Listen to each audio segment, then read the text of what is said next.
Bonjour à tous, aujourd'hui notre sélection est un débat sur Public Sénat autour de Benyamin Netanyahou, de plus en plus isolé sur sa politique dans la guerre contre le Hamas.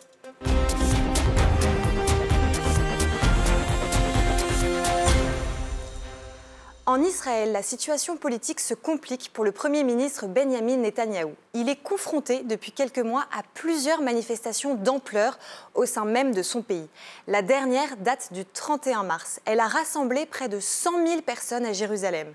Les motifs de mobilisation des manifestants sont très variés.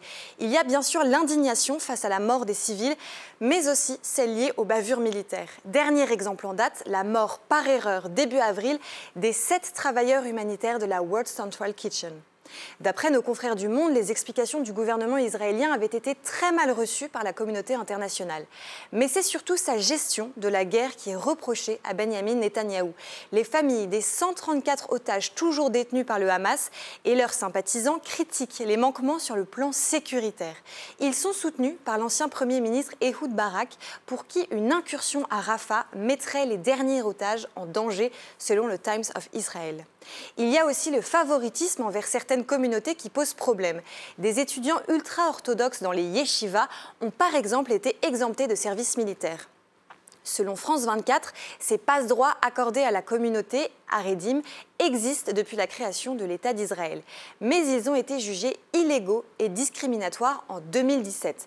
Le gouvernement actuel devait les supprimer avant le 31 mars 2024, mais Benyamin Netanyahou a demandé fin mars un délai supplémentaire.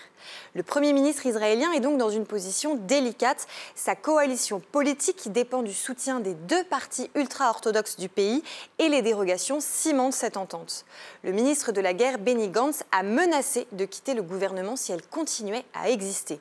Alors il pourrait s'agir d'un basculement politique. Pour certains, comme le Financial Times, Gantz serait préféré par l'administration américaine. Son parti appelle de ses vœux des élections anticipées en septembre, ce qu'a refusé Netanyahou dans une allocution du 31 mars.